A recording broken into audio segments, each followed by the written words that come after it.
you got called up in 2004 to be this character, Eugene, the nephew of Raw general manager Eric Bischoff. Um, who came up with that idea? And what was your reaction to get the role? So I pitched the idea to Vince, but it was Rip Rogers, Hustler Rip Rogers, that gave me the idea. Somewhere along 2003, we would have training at the OVW Training Center in Louisville, and Rip was the head trainer at the time, and he would come in, he would pitch guys ideas or something, maybe a character like this, something. And again, back then the developmental system was very different than it is today. Today they would do research on a character archetype, and they would flesh it out and try it, and it was very different back then. But I just started coming up. Rip said, "What about a character that?" Maybe he can't put a square peg in a square hole. Maybe he didn't know how to tie his shoes correctly. But when he gets in the ring, he can do everything flawlessly because he's watched wrestling his whole life. And Rip based that on his son who has autism. Now the kid's he's in his 20s now. He just or 22 graduated college at Kuma Sum Laude or whatever that word is.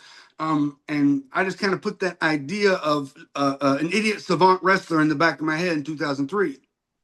And I remember the agents came down. Arn Anderson was the one I was talking to, and I pitched it to idea to Arn. I said, "What about this idiot savant character? That isn't very smart backstage. He might not be social backstage, but in the ring, he's perfect." Because that was the critique on me was he's perfect in the ring, but he's got no personality outside the ring or over the top personality. And I remember Arn looks at me and goes, "Wrestling's gone past those gimmicks. We are more reality based now." I said, "Okay." I filed that idea in the back of my head. A couple months go by. The writers came down to OVW, and the writers rarely came down. So everybody's trying to get their time and get their attention. And I pitched that idea to the writers, and I remember one of them goes, Dave Lagana goes, "Oh, Vince would never do anything like that." Okay. So I filed that in the back of my head. Time goes on. 2004 rolls around. It was February 2004, and I had a meeting with Vince McMahon at a Raw. And I'm backstage. I'm in his office. Vince is there. Stephanie McMahon's there. And Vince goes, "I want to get back to character-based wrestling." And without thinking about it, I just pitched out that idea. So Vince is sitting there, doing his chin, going, "The Rain Man of Wrestling." He didn't actually say the Rain Man of Wrestling. I just think it sounds better in the story. I don't even think he knows who the Rain Man movie was. But Stone Cold Steve Austin walked in his office. Austin was back promoting a movie, and they taped the Saturday Night's Main Event before Raw.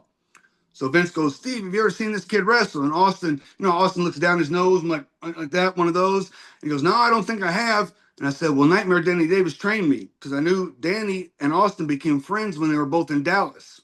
And Austin goes, "Well, he's probably one of the best." And Vince goes, "Great, we'll start on Monday."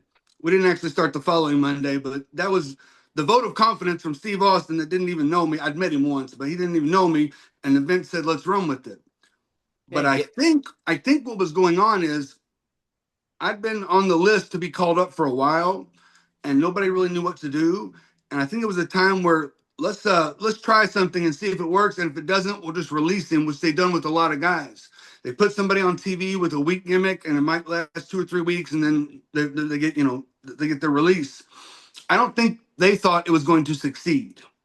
And they put me with Bischoff just as kind of a knock on the WCW guy. The special kid is going to be Bischoff's nephew, so we can make fun of him, kind of. I mean, when Stone Cold Steve Austin, somebody like that gives you the seal of approval, I mean, that's a big deal. And so, I mean, you were a white hot babyface throughout that year, getting to work with so many people, Triple H, Ric Flair, all of Evolution, The Rock, Coachman. I mean, Hogan at it's Mania. I was in yeah. the ring with Hogan at Mania. Yeah, you're in the just some of the who's who. Kurt Angle. Yep.